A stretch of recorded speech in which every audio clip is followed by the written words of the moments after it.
पुण्यामध्ये काही दिवसांपूर्वी नुरानी कब्रस्तान इथे एक बॅनर लावण्यात आलेला होता, ज्यामध्ये उल्लेख होता की सदर मुळे तिथं आणू नये कारण की कब्रस्तानमध्ये जागा नाहीये.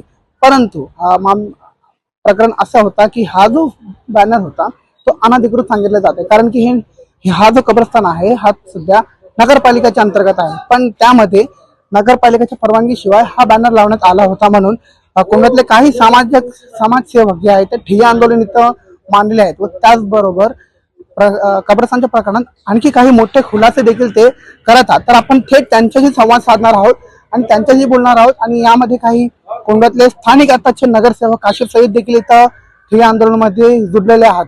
तर आपण जाणून घेऊन थोडक्यातच असलम भाई, हा जो प्रकरण आहे कब्रस्तानच्या, हा फक्त बॅनरच प्रकरण आहे किंवा यामध्ये काही अजून देखील मोठे खुलासे आपण करणार आहोत? कसं प्रकरण आहे? हा बॅनरचं जे प्रकरण आहे, म्हणजे परवानगी शिवाय हे बॅनर लावण्यात आले, सदर म्हणजे तिथं आणू नये, तर हा परवानगी शिवाय जे लावलेले बॅनर, फक्त एवढंच प्रकरण आहे की यामध्ये काही आणखी मोठे खुलासे पण आपण करताय?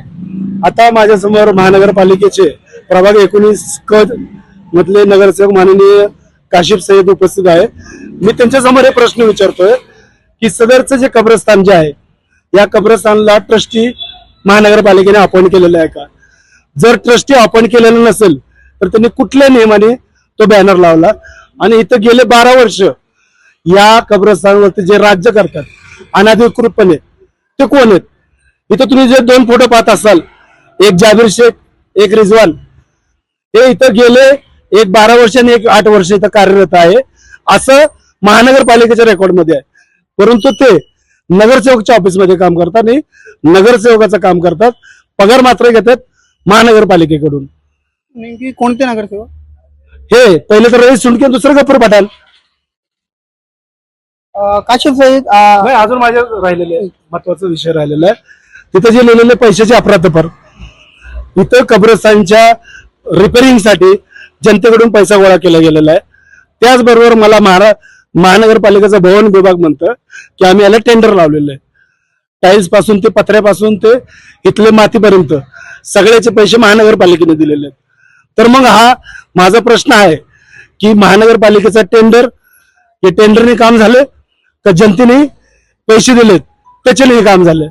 जर जनतेच्या पैशातून जर हे काम झालं असेल तर टेंडर कुठे गेलं? आणि टेंडरच्या पैशाने काम झालं असेल, जनतेचा पैसा कुठे गेला? देखिए, जैसे असलम भाई का बात बोलना है कि पब्लिक से पैसे वसूले गए चंदे के तौर पे और वो पैसा यहाँ पे यूज नहीं हुआ है, तो मैं उनसे ये रिक्वेस्ट करूंगा कि अगर कोई पैसे वसूले गए तो उसका आप जो भी पार्ट पुरावा है, आप रिसीट वगैरह हमारे पास लाके दो, हम लोग उसको देख के अगर वो वैलिड है तो उसके ऊपर कार्रवाई कराएंगे, जो भी हमारी कोशिश होती है. हा होता नुरानी कब्रस्तानचं प्रकरण. यामध्ये अजून पुढे काय होणार आहे हे आम्ही तुमच्यापर्यंत नक्कीच पोहोचवू. त्यापर्यंत तुम्ही पाहत राहा न्यूज नेटवर्क 360 मराठीसाठी. मी शोभनादास, पुणे.